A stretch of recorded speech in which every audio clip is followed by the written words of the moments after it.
Welcome to Mid-American Money. I am Ernie Goss, Professor of Economics here at Creighton University and Director of Creighton's Economic Forecasting Group. Today I'm joined by Tony Hendrickson, Dean of the College of Business, also at Creighton University, and I'm very pleased to welcome Congressman Lee Terry, who is the Congressional Representative for the 2nd District of Nebraska. And today we're going to talk, of course, about our survey results, but also about cap and trade and the health care reform bill. And the question is, will health care reform, the bill, will it sicken the U.S. economy? So first, let me review the findings from our October survey, which came out November the 2nd.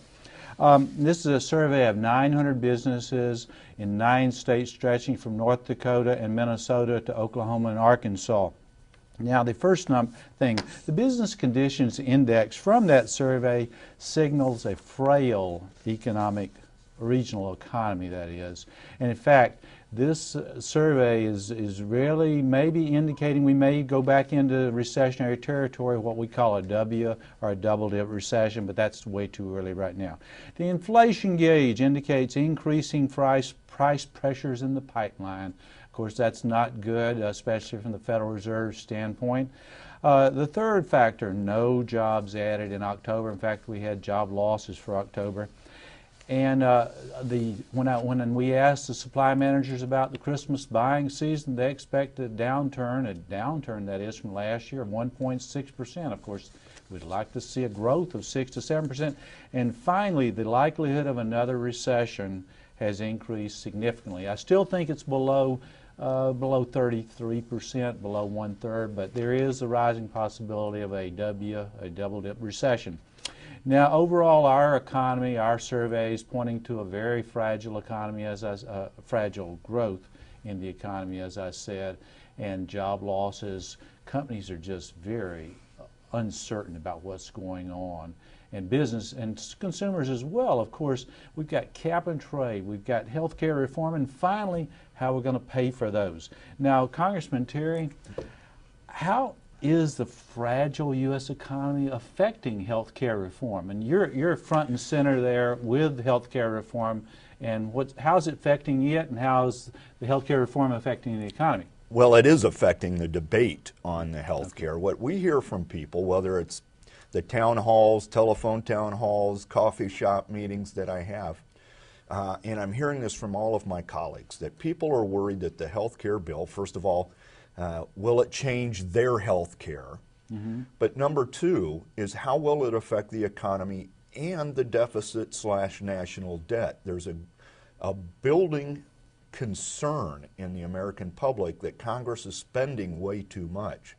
So when Speaker Pelosi, really? Yes, can't imagine that. Amazing, on back-to-back $1 trillion $1 bills. I mean, what a T here, the T there, a B here, a B there. I mean, what the heck? It was just a year ago we were actually talking about B's, and now it's just not commonplace to talk about trillions. But the new Pelosi plan that rolled out late last week is another $1 trillion plan, and that is hard for people to go month by month hearing about new $1 trillion plans and not thinking it's going to impact their quality of life in the economy. And that's a $1.05 trillion, according to the CBO, Congressional Budget Office. And having been at CBO for a while myself, if they say 1.05, it's going to be something greater north of that. So real concerns out there about this bill. What are the biggest negatives in the bill that you see? I mean, if you had to rank the top 3 negatives. I think the biggest negatives is not only the cost, but the fact that it does set up in the competition area, government now going head-to-head with private sector. And of course, they skew the rules so that government will win in that competition. I think that's the public option. I think that's a concern. Consumer option. Is that it? A rose by any other name. But, the other part that really concerns me is going to be the impact on small businesses. There's two areas of revenue risers or raisers in here. One is just simply on, if you earn more than $500,000, you could get hit with up to a 5% increase in your income tax. Now, I don't mean to put you on the spot. Does $500,000, does that include the farmer? I mean, the farmer. It includes everybody. It's just an income level. That's an average farmer in Nebraska. 500,000 is about average. And that's what people don't understand. When you go out into the coffee shop and you say, you know, they're only going to tax people over $500,000 in income. What they don't realize is that a lot of our small businesses are on the individual scale, so you're really affecting a lot of small businesses, which is the heart of our economy and the one that I think will take us out of a recession. Now you say income or sales? Which is it? Is it income? It's income. Okay, I'm wrong on that. The average farmer is 500,000 in sales. Tony, But well, the point that Congressman makes, I think, is very important, because those small businesses, while that sounds like a lot of income, they have to use that income to plow that back as their investment to expand their business. Right. They're not depending upon somebody else unless they're going to the bank to get a loan. I mean, they're their own capital source. So it may sound like they're making a lot of money, but they're not IBM or a large corporation that they're able to draw upon other sources to be able to put money back into their business. Well, and that's it. And the other part that I think is important to discuss here is the mandate on businesses that don't provide health care is an 8% payroll tax. at this point down, additional. 8%. Right. An 8%. So and if you don't provide the 8, you know, in some cases, some employers are going to be, they're already providing more than 8%, so they're going to be encouraged to offload and say, hey, you're now on the public, go get your own. yeah, it'll be cheaper for me to pay the 8% penalty. And administration and all that, yeah. But there are some businesses that don't, that are probably lower in number of employees, that will get hit with the 8%, and they don't have an 8% margin. Right, exactly. And it's kind of one or the other. It's almost like a pervasive or perverse incentive to dump for those that have those costs, but those that don't provide it now and have less than 8%, they got to choose between figuring out a way to come up with more profits, like they haven't already tried to figure that out, exactly. or just walk away. And there's been a couple of smaller businesses here in Omaha that told me, geez, I don't provide it now, but I don't have 8% of profit, so I'll just close. And we wonder why businesses aren't hiring workers. Right. I mean, you're a business that you're looking at cap and trade, healthcare reform, and rising taxes. You're saying, better hold on. Now, I have to say, I'm, as a business owner myself, a consulting business, I'm in that position. Do I really add workers? I'm on the side. I was wondering why you didn't hire me. To do some things, Well, it's the just lack get of resume, Tony. yeah, get that resume and I'll take a look at it. But how much, let me ask, as a layman here, you do have this uncertainty about what the economy is doing, but what Congress is doing, how does that play into the mind of a small business person? Huge, huge. I think it is so, because as we all know, consumers are not opening their purse strings. They're cutting back, saving more, which is good in the long term, not good right now. Businesses cutting inventories, cutting workers. Those two factors are really front and center a result of this uncertainty. Tony? Absolutely. I mean, the one thing we all know about business people is we like certainty. We like to know what the rules of the game are, how we're going to do things. And right now, there's so much uncertainty that people are really are just keeping their powder dry. Yeah. Well, And I'm sorry. Go ahead. Now let's sort of to move this along. Let's move along to cap and trade. Now. Well, but before, one question I want to okay. ask Congressman before we move on. Congressman, you're the only political officer, congressman, senator that's offered an alternative plan here to what's been offered in the House and the Senate. And you've proposed a bill in which the rest of us, all of America, could be covered by the same great plan that you and your colleagues are covered. Can you talk about that and tell us about the cost of that? That sounds like that's got to be phenomenally expensive. Well, it won't be to the taxpayers, and that's the important point here. First, there's a variety of other plans that are out there. They just aren't getting much discussion. But what my plan is to create, in essence, a national exchange or allow you to go across state lines. What this envisions is copying, it's the identical twin to the Federal Employees health insurance program, which all federal employees receive or can get into. And what it is the federal employees plan packages 9 million people together and says, okay, insurance companies, you want to participate in this.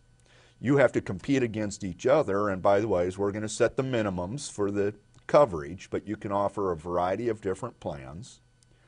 And I thought that was the right way to go about it, so I created the TWIN. In fact, all the rules and regulations that are developed for the federal employees, including members of Congress and senators, is the basis for the new one. Then you don't have to recreate or do anything, you just have to administrate. The administration cost of the federal employees plan is $15 million per year, which we could have the insurance companies, as they administer this exchange, pay those costs. So there'd be zero taxpayers. Now, think about 10 to 15 million people that are truly uninsured, don't have access right now because of their status or affordability, and that's really what we're talking about. Let's say what this does is brings that big group together and says to the insurance companies, now, based on the federal plan, compete for them.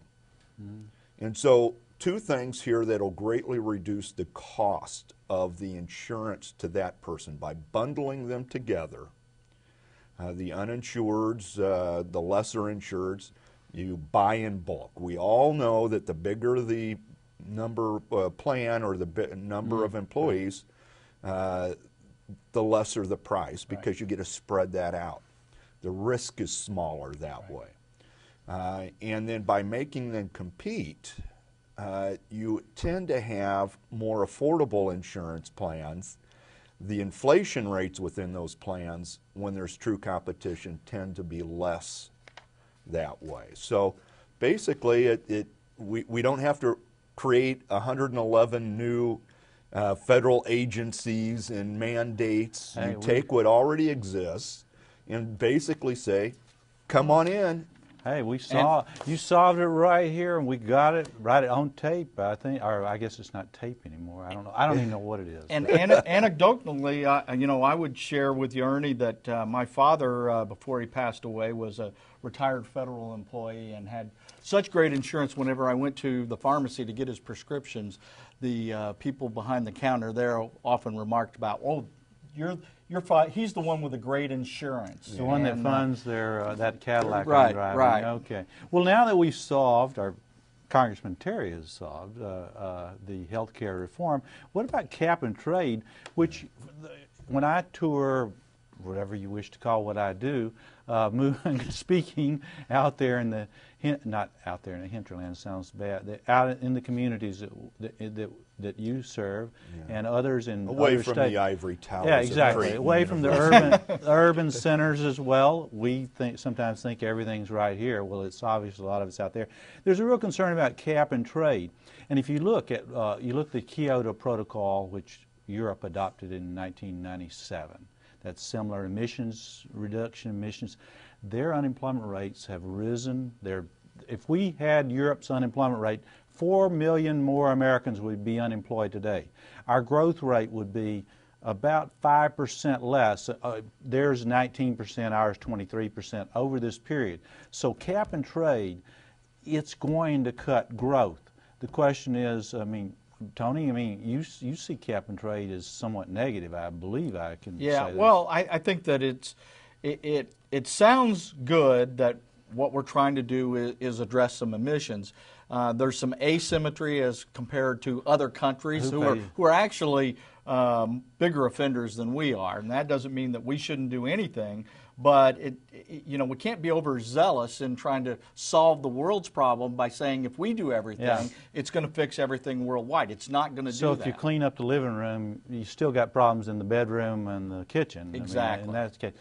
Well, Congressman Terry, you're the one that matters here. You get to vote on this, or you have already voted on it. Yeah, we have already voted on it in the House. And one thing I want to say is that one of the reasons why I wanted on the Energy and Commerce Committee was the depth and breadth of their jurisdiction.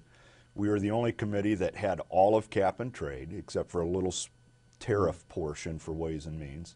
we had about 80% of the health care bill, and the only one that touched on the stimulus bill. So all the good stuff, the big stuff, comes through my committee. So I get to know it a little deeper level than And many of my responsibility colleagues. comes from And responsibilities. But you cap and trade, you can't constrain businesses. I mean, in other words, as Tony said, there are some good outcomes. If CO2 emissions is a good outcome, which I think it is, Absolutely. but when you do that, there will be costs. The question is, will Americans pay it?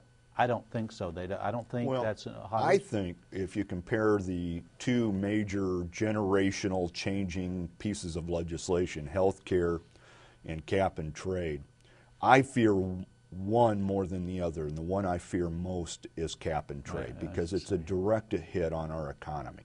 And on the farm sector. And as all sectors of manufacturing, Absolutely. of industry, agriculture, and you're absolutely right with your house analogy. What I fear is that we are in a global economy. So if we unilaterally disarm when China says, hell no, we're not abiding by any of those. None of you had to when you were building your economy.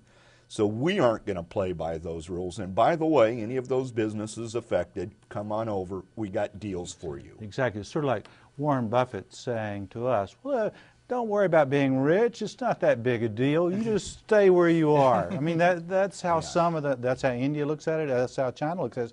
But what about the threat I'm hearing is, if you think cap and trade's bad, you want to reject it? How about an overly zealous EPA? Well, and that's at the heart of this act, is it gives the EPA unbridled power, and so they can either just give it to them, or at least cap and trade defines it a little bit more.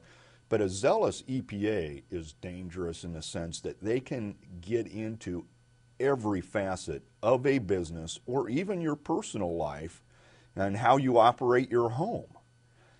Making sure it's the most energy efficient, because if you're going to include carbon as a pollutant, then everything we do falls under the EPA, including activities where you have large groups of humans. So no big parties. No big parties. No big So parties. the EPA, you better get your permit from the EPA. To have a big party, of course. Sure. Yeah. And no cows with methane issues there at those parties. We wouldn't that's it. We wouldn't want to breathe heavily, so things like maybe the Boston Marathon, where they have a large true. group of people breathing true. heavily, putting a lot more carbon out in the air would be kind of a no-no. So. Well, and that's it. The New York and Boston Marathon would have so many people running in it that it would actually exceed the levels and trigger the current cap and trade bill for the EPA to come in and require that you buy credits to offset it. And all you've got is a bunch of people running. But that's the point. Well, let's turn to the economy, and they just announced third quarter GDP was 3.5% growth, which is out of the recession. But are we back in it, Tony? I mean, I don't think I don't think the economy's back really in the recession. Yeah, I don't think the economy's really recovering. I think that we have the effects of some stimulus. I think we have some positive effects that have happened in the stock market, although it looks like it may be retrenching a little.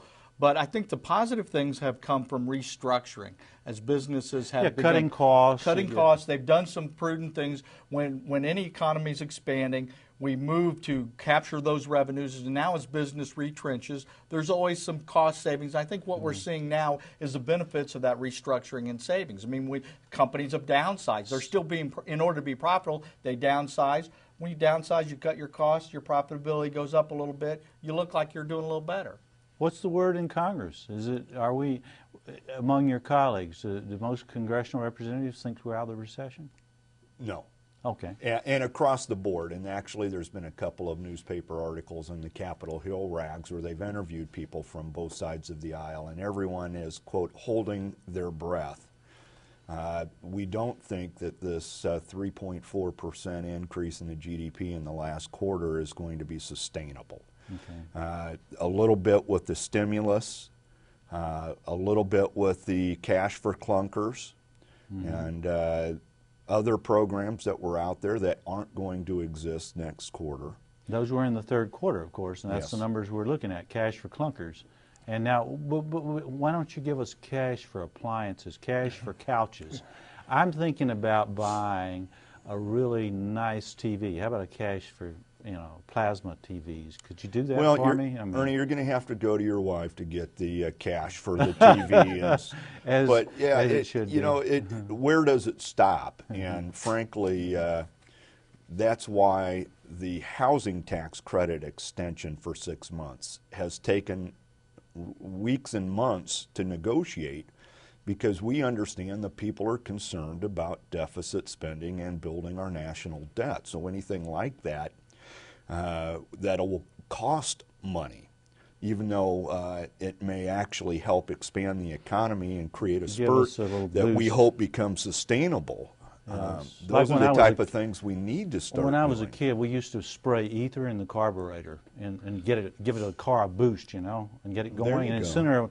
But sometimes you blew the carburetor off the engine. I mean, that's the problem. Yeah. I mean, in other words, you could have a stimulus package that just blows the consumer right out of there. Well, and I agree with that, and I think that was the philosophy of the stimulus package passed last March, where you're basically just threw $1 trillion out there and hoping that something stuck. At least with the others, you were targeting sectors of the economy by tax credits to consumers and help to stimulate it at its demand base. At the consumption level, yes, as opposed to at the G and the C plus I plus G, consumption plus investment plus government. Yeah. It's the G that's growing. Right. Now, And the government's, let's always remember that government is always, we're borrowing from ourselves. Yeah. We're Out of borrowing one from our pocket future. into the other. Well, now, Tony, where should I know Lee wouldn't want to give investment advice here, and maybe I shouldn't, and maybe you shouldn't, but I'm going to do it anyway. Sure. Where should investors be putting their money, given this really fragile economy that we're talking about? I'm still bullish on alternative energy because Energy, okay. We still need energy. Despite what we do with cap and trade, that will actually exacerbate other kinds of needs for other alternative energy. But even without cap and trade, Americans are being prudent and trying to look for alternative sources and what we can do. And I think that those have some very sound. How about investments. Chesapeake, which is a natural gas provider? I mean, is natural gas an area to go? I mean, Natural gas is going to be one of the big ones. and that's a whether U.S. it's cap that's- and trade or just exactly. a natural transition Either, in our we're economy. going to do well there. I would say I hate to say this in front of a U.S. Congressional representative, but foreign stocks. This companies over in other countries are going to be growing faster, so you could buy into Vanguard International. I know that's a specific fund. I'm not. There are many other. Although with a weak dollar, it's going to take a lot more of your dollars to buy into those. Foreign stocks. Well, I'm buying through mutual funds, TIPS as well. Treasury inflation protected securities with inflation ticking up a bit. Finally, maybe holding cash. Maybe holding a little cash right now, waiting on the dip that may be coming. Now, Ernie, you mentioned inflation. What's your take on about inflation? about 3%, and the Fed wants it at 2%. We're a full 1% by mid-year. I'm talking about mid-2010, so that's too high. That's above. Now we're not talking about 80s inflation, but anyway. Now looking at out there, what political happening or indicator? What are you going to be watching for, Lee, as far as an indicator? Well, as an indicator. Are happening? What are you keeping your eyes on? I mean, you were looking at obviously Politically, GDP. Politically, what we're focusing on is the jobs. Okay. To us, politically, comes jobs equals economy, and the jobs are what's hurting families right now. And so I'm curious about how you have 3.4% growth, but you don't have any jobs outside of government that are growing. It's the G. It's not the C and the I. I mean, that's where it is. So, well, it's so hard the for job, some of us to get our mind around I know. that, but it's occurring. Well, we economists, we have a mind around it. Well, I don't know about that, but we have ways of explaining away these idiosyncrasies. Tony, what happened to you when you were watching? I'm always looking at employment numbers, and I think Both employment, unemployment comes out first Friday of most months. So looking at that number. I think next month's headline may be that it's almost at an all-time. It's going to be over 10%. Over 10%. And I'll be watching the ISM numbers. Institute for Supply Management comes out the first business day of each month. That number's in leading economic indicators monthly. Okay, now let's give a headline. I'll give mine first. Cap and trade goes down. That's. I mean, I don't mean to. Wow. I just don't think cap and trade's going to be passed. Tony? I think the headline I alluded to is unemployment's going to be over 10%. Congressman Terry? Cap and trade goes down. The headline will be that President Obama loses on that because it's a big European issue. And so will that increase tensions between the U.S. and Europe because they want us to be on level playing fields as we all send our jobs to China and India. Yeah, and I love European vacations, European wine, some of European cars, but European emission standards, no. And it's sort of like we brought emission standards from California. Now, nobody is bringing anything, I don't think. I'm all due respect to my California friends, but do we want to bring from California to Nebraska, to Minnesota, to North Dakota, South Dakota? I think not. I don't think so. So I think there's a reason why so many employers are leaving California. Exactly, and coming to Nebraska, coming to other places, this part of the country, and of course, Tony and I each month we talk about the Fed. No change, right, Tony?